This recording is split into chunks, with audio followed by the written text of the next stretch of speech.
Record. Hey there, everybody. How you doing today? We're here for an episode of Coffee Talk with Brohawk, and I just realized, and Bill and I were talking about this before. It's been over a year since I've done one of these, and if anyone who knows me, I love doing these type of informal conversations that we call Coffee Talk with Brohawk. And today, I'd love for you to meet my guest today, Bill Henrich. And Bill, can you tell our viewers a little bit about yourself and what are you up to these days? Sure. Thanks, Mark, for having this. Yeah, I'm really looking forward to this. This will be a interesting podcast. Yeah. I am in the telecommunications career. I spent my entire career on a customer side, so I've always been supporting an actual customer that I'm working for, trying to negotiate contracts, approve invoices, and do whatever I could on their behalf, look for the best deals, and also when signing invoices, making sure that those invoices are correct. And Okay. I knew that I kind of became pretty efficient with that. And as telecom goes, you really need a master's degree if you're understanding any kind of telecom invoicing. Uh-huh. And I think that's also by design. I think they really want to make it confusing for you. But in 2019, right before COVID hit, I decided I was going to venture out and do some consulting work. And Okay. I don't know if that was a good time or bad because it was right before COVID, but some of my contacts, I guess it was fortunate. They actually, when COVID hit, they went in and we all learned a new term. It's called furlough, and a lot of Mm. them had to furlough some of their employees and their staff, and which kind of opened a window up for consultants to come in, and so that's kind of how I got started. So I yeah got a few The opportunities there, and Yeah, the accidental consultant. yeah. I think a lot of folks who have been consulting for any period of time, it's probably similar stories. You kind of fall into it, Yeah. and it ends up being a great career, lots of relationships. Um, yeah, it's funny. You know, that term furlough seems to be making a comeback. Um, Yeah, these days. unfortunately, but well, Yep. maybe good for consultants, but yeah, Yep. unfortunate for employees. So Yeah. And the people that are left behind too. yeah, They're folks that are left behind still have all the work that needs to be done, just fewer supporting resources to make that happen. And like you were saying in the telecom space, the I've seen some of these bills with some of my clients, and I'm just like, oh my gosh, you need not just a master's, but almost a doctorate yeah. to figure out what it is that you're paying for. So for you, what was the foundational reason why or the driving factor for you to go ahead and start your business?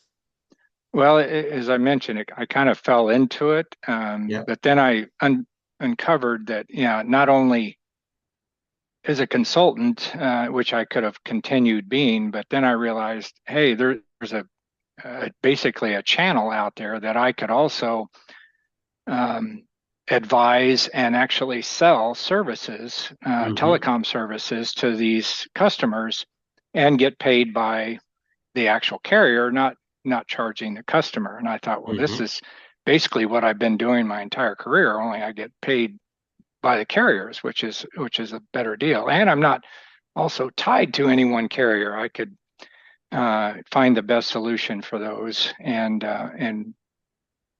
provide options to each of those customers. So, but I still needed a name for my business. So, but that's how it got started. And I don't know if you're familiar with the Bourne Identity series, the Yep.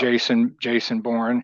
I'm really more of a fan of the first one, but they were all good. And during the first one, if you remember, the government's project that they had for him was called Treadstone, and I always really liked that name, Treadstone. And I thought, well, I'll just call my company Treadstone. But unfortunately, that wasn't available. Yeah, But I still kind of like the sound of it, and I've always been a big fan of bears as well. yeah, Not from the hunting side. I'm an animal lover, but just to watch those huge beasts, just the way they control their environment, I just really always enjoyed watching them. So I thought, why not Bearstone? So that's kind of how Bearstone started as my company, and then also as I was getting into that and actually selling some services, I went back to my roots again and always remembered that I hated signing off on those large invoices, mhm, knowing because I had the knowledge, like I said, I had the knowledge to uncover all of the errors, but just knowing that I didn't have the time to be able to do just for our companies and find all of the errors. So I started the process of developing an app, which is it's a really big deal if you've never gone through it, and getting the resources and figuring out how to start the tactics of it. So, but that's what I did, and excellent. became very astute at it. And it's been so we're kind of in our third year of actual production, but yeah, it's been 5 years in the making of developing that app, and so Yeah. it's Now, called Bill, Bear Guard. Yeah, I that's was going to Bear. say, Yeah, yeah, it's kind of a play on the bear. And we're trying to use that, and that was available, so we've got Bear Guard, and it's really Tim telecommunications expense management as a service. So it's kind of Tim as a service, which was unique out in the industry. So. yeah, that when I first started talking with you and your team, just to learn more about what it is exactly that BearGuard does. I was like, my eyes were like wide open. I was like, holy shnikey. Yeah. There's a whole other world of expense management here that goes on after the sale, for Hmm. companies, and to be able to really weed through all the noise that comes in on those monthly invoices. I mean, it's an art form. Um, Yep. so let's talk a little bit about BearGuard and what are the advantages of in partnering with you and your team aside from the fact that you've been doing this since you were like 2 years old. Well, not quite two. Yeah, that's an extreme, but yes, yeah. So Bear Guard does three things. One, which we talked about, it identifies the billing errors Hmm. for customers and saves time in being able to dispute them with the carriers and recover that credit. It also provides customers with an accurate, real-time online inventory of all of their telecom services, which most do not have. And I mentioned in my career I was pretty astute, and I would try to do that by maintaining spreadsheets. And as we all know, that just doesn't work because as soon as it's old and outdated, it's not accurate, and you might as well throw it away. But with BearGuard, it is forced to be accurate because anytime something new comes in or something old falls off, we have to investigate it and then change the inventory inside of BearGuard. So it's basically self-maintainable for the inventory for the customers.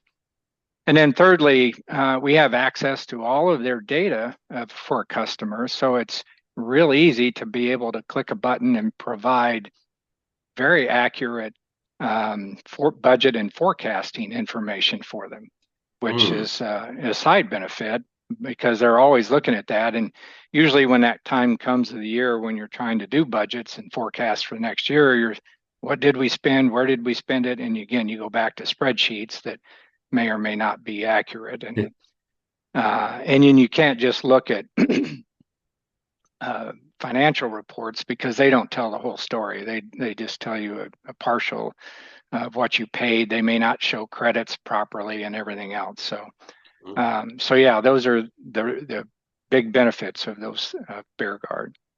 Well, and I can see a couple other things that you're able to partner with, your clients on is just your knowledge of the telecom industry.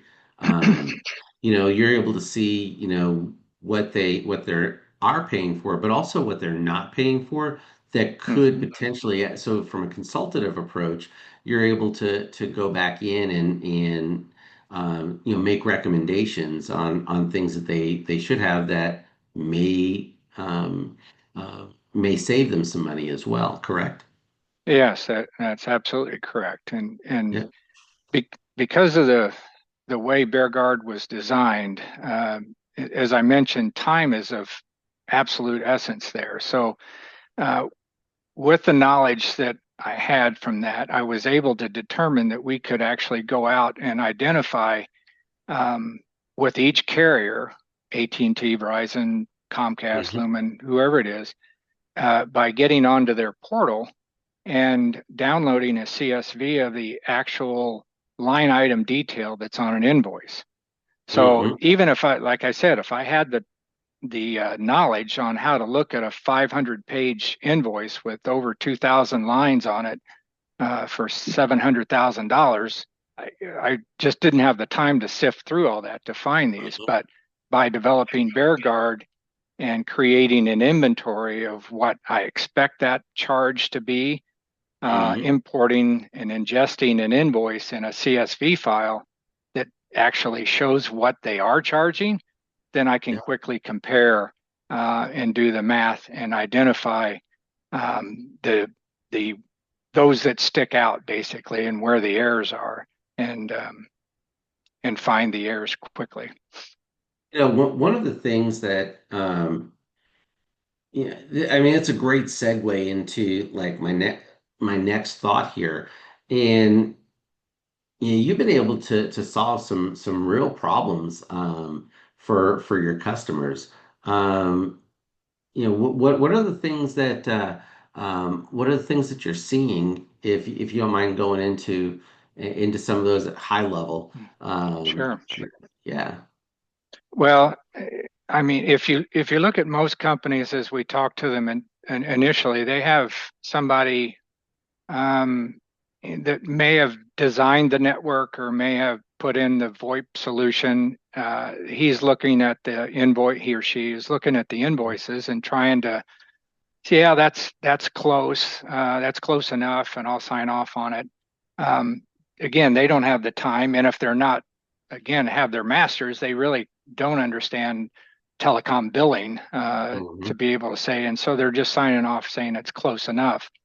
Um, but internally, that's usually what most companies are doing. And if they do have the knowledge, again, back to my world, they don't have the time to do it. So what we're doing is coming in and being able to use our ability through BearGuard by Hmm. downloading that invoice once we get a customer on and being able to quickly, in less than 5 seconds, compare what they are being charged versus what the contract said they should be getting charged. So, as part of the onboarding service, we actually build each customer up based on the contracts and current invoices, and that's how we're able to set it up. And then after we do this 5 second ingestion, we create our magic report, and I call it the red, yellow, green report. And it's basically anything that matches right to the penny. And I'm talking about line item detail. That means it's a circuit, a voice Hmm. line, taxes, one-time charges, those dreaded FUSA fees that telecoms charge. And there's all kinds of add-ons that they charge. So we know what they should be getting charged, and I get a line item detail on every one of those. And so if it's exact to the penny of what we expect it to be, it shows up green on our report, which again means I don't have to look at that. So I can ignore all of the green, although I like seeing it because that proves that number one, our process is working. You're getting charged what you're supposed to get charged down to Yeah. the penny. I mean, really, and that's good. So 95% of our 20,000 line item uh, report comes out at green. That means that that's a good thing. And then there's the yellow, and that means that they are that it's not to the penny, but it's off by only a certain dollar amount or a percentage that both Mhm. the customer and we agree to put in that yellow category. That means maybe the taxes are off a dollar or so. And do Mhm. you really want to investigate? We can, or we'll say that really doesn't need investigating. Um, we can agree on that. But then the ones that come up in red are those that are outside that realm that we agreed to, and the ones that need to be investigated. And more oftenly than not, we dispute them on behalf of the customer. And we do that also on the carrier's form that they request. So it's if a customer's rarely been through that, it's a pain to follow that dispute process. And they make it that way again intentionally, I think, because it's if you want to go through the process to try to dispute charges, then the tougher they make it, then the less or the fewer the people that will actually dispute them. So let me make sure I get this straight. Not only do you provide them with do you provide your clients with a tool to go ahead and identify um, the gaps, so to speak, the errors that are appearing on their invoices, but you'll go back on their behalf and save them time by disputing on their behalf. Absolutely, yes. We're, I guess in that way, we're more of a boutique service. So we're Yeah. not just providing an app for somebody that doesn't understand. Again, if you don't understand the process and you don't have time, even Mm-hmm. giving them an app to say, here's the things, they still may be dumbfounded and not really understand how to do it. And I got to pick this carrier or that carrier. So we do that all for them because Mm-hmm. we have the experts on our team.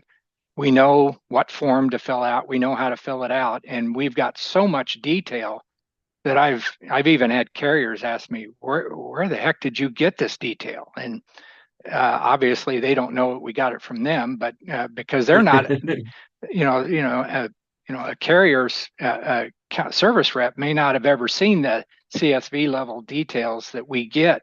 Uh-huh. So it's really amazing to them. And but the other thing that I found, which was surprising, is that 95% of the errors that happen that we found are all in the carrier's favor. So Mm.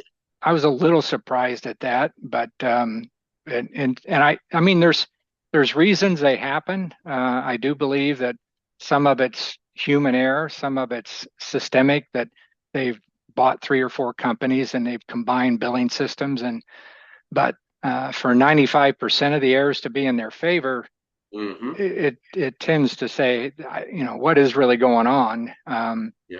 And obviously, we don't do anything with the 5% that's in the customer's favor. We just, let that slide. And if they ever find it and try to come back after it, then, we've got the data and we can prove that it's there. But Yeah. um, so, But loading up, these IT leaders with information mhm.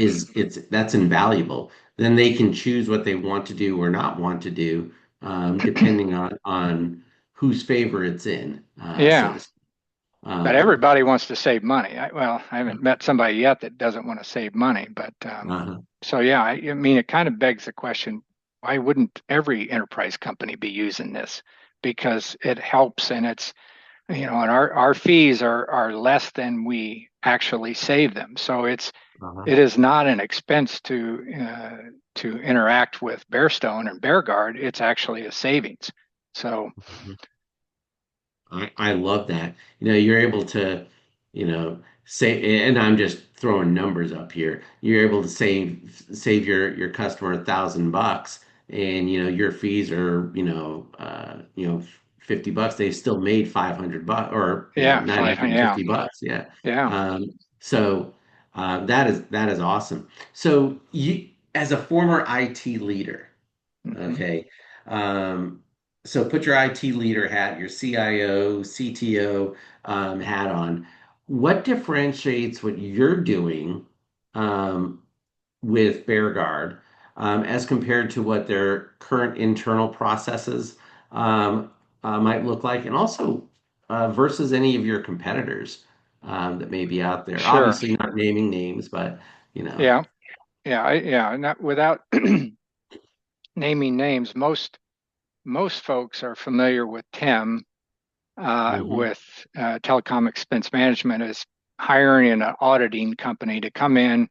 They Hmm. sift through all your contracts and your invoices, and they go back 3 months or maybe even 6 months and try to recover things by looking manually at all of those things and saying, Hmm. "Oh, well, you could save $1,000 here." And I've been through that. I've worked with those companies, and it's not a good process.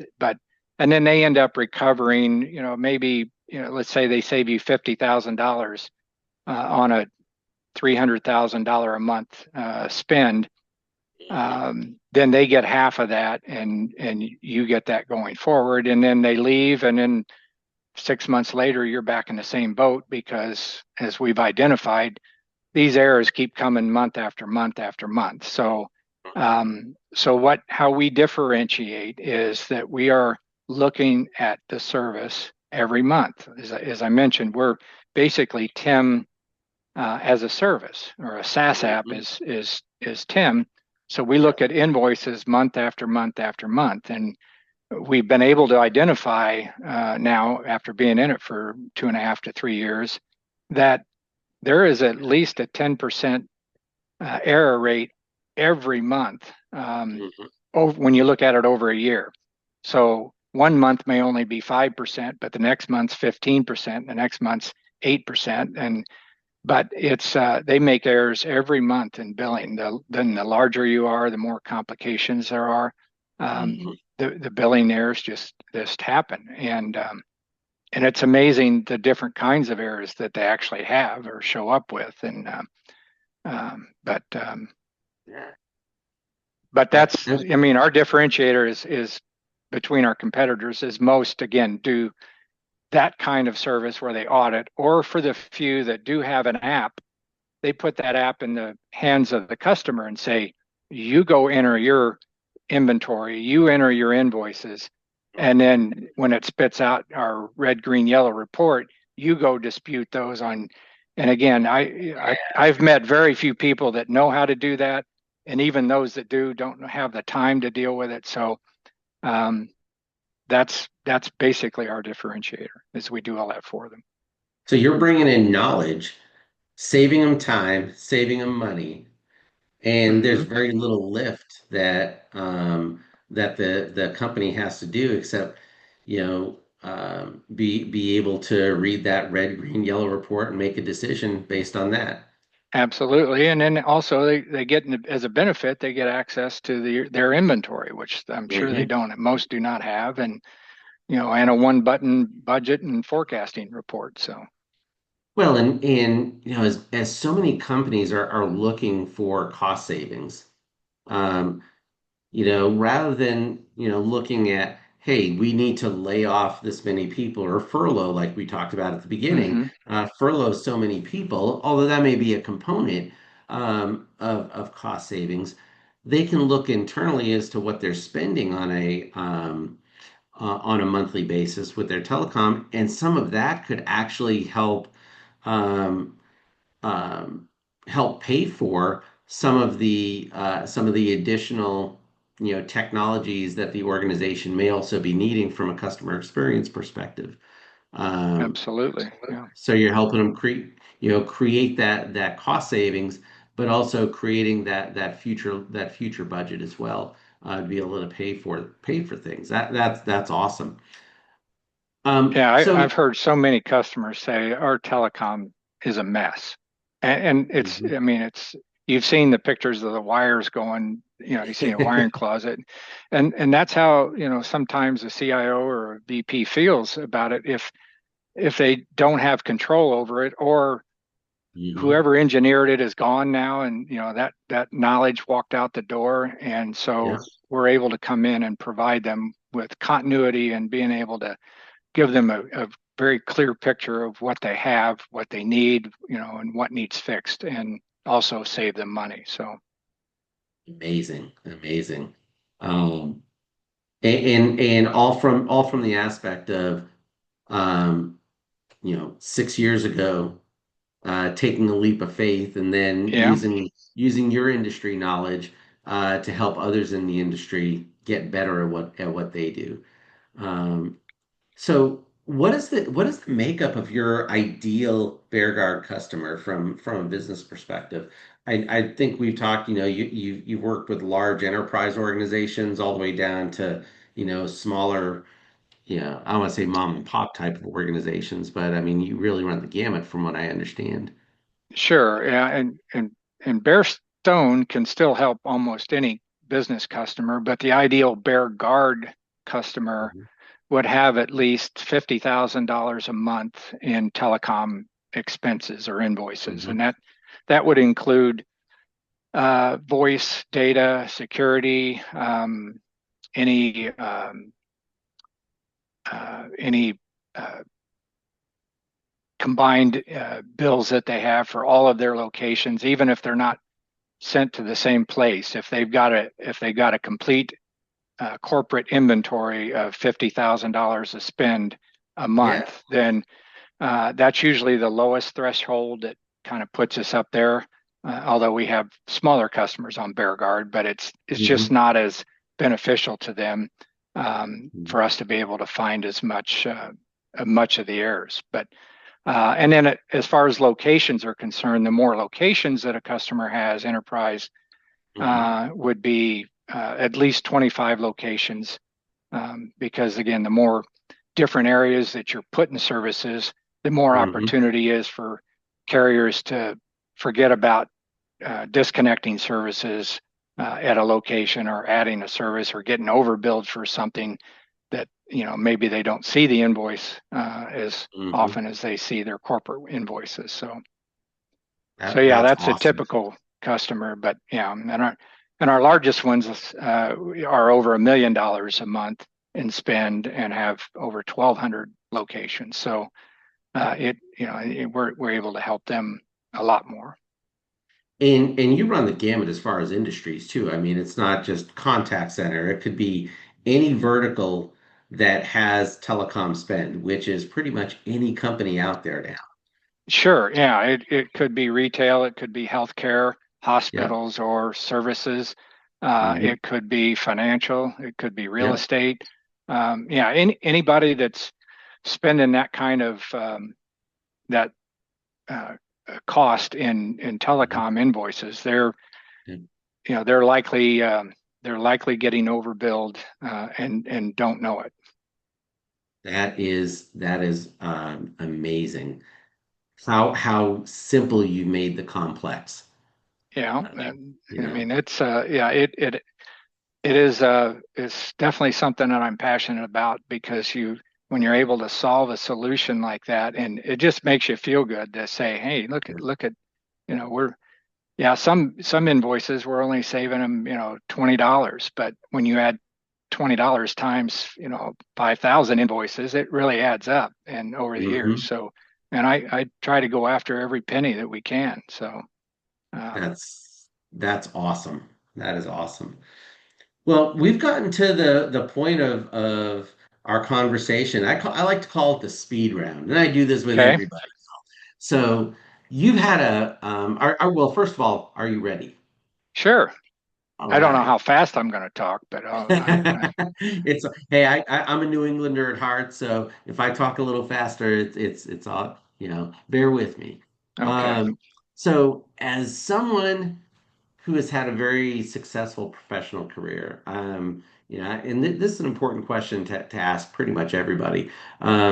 I'm particularly interested in learning about your thoughts on this. At this stage of my career, I wish I could go back in time and tell my younger self blank. And how would this have helped you navigate throughout your career? Well, yeah, that's an interesting question. I don't think I saw myself developing an app and doing this at this point, but so it wasn't it wasn't a dream. I was a little entrepreneurial as a younger person, but um, and well, I went to college back in the 70s, but I don't think anyone. I mean, when you were asked, and I've thought about this a lot, when you're asked, what do you want to do with your life when you're a teenager or in college, and you think about careers, and most people think, well, what makes me the most money? Uh-huh. And I would definitely say, and I had the same thoughts, but I would definitely say try not to chase money because you end up not being happy. And and man, happiness is a lot more than money. Although the lack of money can really cause you. But as long as you're in a career that could do you something. But and the other thing that I went back to think is that no one ever talked about stress in a job either. They didn't Uh-huh. say, how stressful is an air traffic controller because I thought about being that, Yeah. and you don't understand the role of stress on your life. Being able to get called in the middle of the night and have to deal with stuff, or that's a something that I think I would absolutely say to myself as a younger, because I wanted to be I wanted to be a VP, I wanted to be a president. Well, you've got a lot of stress when you're the higher up you go, and you got Mhm. to take more calls and you got to make more decisions, and you're dealing with other people's lives, and Yeah. um, so it's that was one thing that clearly I didn't think about as I was younger that I would like to go back and say, and then finally as my younger self, I didn't certainly didn't coin the phrase, but I would say you want to find something that you're passionate about. Um, Hmm. and I'll say in my instance as well, I'm very passionate about golf, but I realize I can't make money at golf if you've ever seen me play. So that's kind of out as a career. But Hmm. uh, anyway, I I'm definitely still right at this point. I'm passionate about bear guards, so I'm fortunate in that I've been able to find something that in my career that I've been able to be passionate about and make money at and do because it's such a good feeling to save money and do that for companies. So that's very good. And then finally, I will say for those that can't really make a living out of what they are passionate about at all. Hmm. I had a wise boss once tell me that find something that you're good at, that you like doing, um, and that someone else needs. And that Mm. if you can match those three things up as far as a career, I think Hmm. I think those are some good carrots to be successful on. And it's real important though when you think about it, because I really like smoked meats, but I Uh-huh. hate that process. So even if I'm good at it, I don't like doing it. So I wouldn't be a chef for a smoked meat thing because I don't like to wait 12 hours to Yes. I want to cook something and eat it right then. So again, it just looks at what you want to do, and you got to be good at it, and you got to like it, and they've got Yep. to need it. And if you find and match those three things, I think that's good advice for a career. It's funny, Bill. Passionate about golf. I just took up golf 7, 8 years ago. Um, and I think I probably suck today as much as I sucked back when I first picked up the golf clubs. I always tell people, I take the game as seriously as it takes me, which isn't very. So let's just have some fun with this. Yeah. And, let's see if we can lose as few balls as possible. Well, Yeah. I get a little passionate about it, and I'm not as easy about it. I do try to have fun, but Yeah. the better you get, the more you frustrated you are that you didn't shoot that best score every time. think you should be Exactly. able to. But Yep. um, And it's definitely a fun a fun release yeah, I most of do the enjoy time. it. I enjoy it a lot. So So we'll go from the stress of work and golf to what's your go-to tactic for unwinding after a stressful day? And I'm going to assume that it's probably not chipping and putting. no, I don't. Yeah, I don't do that. But although I could, but and most of the time. And I'm trying not to have a whole lot of stress in my life right now and not worry Yep. about the things I can't control. So I don't have a whole lot of stressful days, but for Hmm. those that do, I mean, I really enjoy, that time is it's like a clockwork to me where I would say, all right, and I'm, my wife and I get together and we'd say, well, where are we going to eat dinner? And we're going to go out Hmm. or we're going to sit here. And, I'm not the most open, chatty person about, um, emotions and things, but we could Uh-huh. certainly talk about golf, which she doesn't like to, or we can talk about bear guard and what's happened or business, and so we talk about things like that. So that's what I enjoy and look forward to most every night. Excellent. That is awesome. Anytime you can just get out of your own head, um, and I mean that's always a plus. So Um, if someone wants to, generally pick your brain on what BearGuard does, what Bearstone as a whole, can do for them. Um, any of the other topics that we've talked about today, how could they contact you? sure. Well, I'm on LinkedIn. Excellent. So yeah, if you go up and look at, I mean, I guess I don't know if we can publish that on this. Can I Yeah, yeah, publish? we'll go ahead and I'll All tag right. you on this for sure. All right. Or you can email me directly at bill@bearstonellc.com. I'll talk to you through there, or you could go to our website at bearstonellc.com. Any of those Excellent. three ways. So Fantastic. Well, Bill, it has been an absolute pleasure having this conversation with you, having coffee talk with you, and for anybody that's interested in learning more about Bearstone, definitely Bear Guard. I mean, if you're looking at other projects or other initiatives that your company um, needs to do this year, take a look at what's going on with your invoices today. Reach out to Bill. He'll get you set up, and let's see if we can go ahead and help you realize some savings with what you're spending today, so that you can afford the things that you need in the future as well. So, absolutely. Bill, thank you so much for a great conversation. And hey, if you like this content, feel free to reach out to me. Like and subscribe, as my 7-year-old daughter says. Like and subscribe. We'll be on YouTube. Follow us on YouTube or follow us on LinkedIn. At brohawksolutions.com. And looking forward to getting around to golfing with you at some point this year, Bill. Absolutely, Mark. Thank you very much. All Appreciate it. right. Thank you. You have a great day. All right.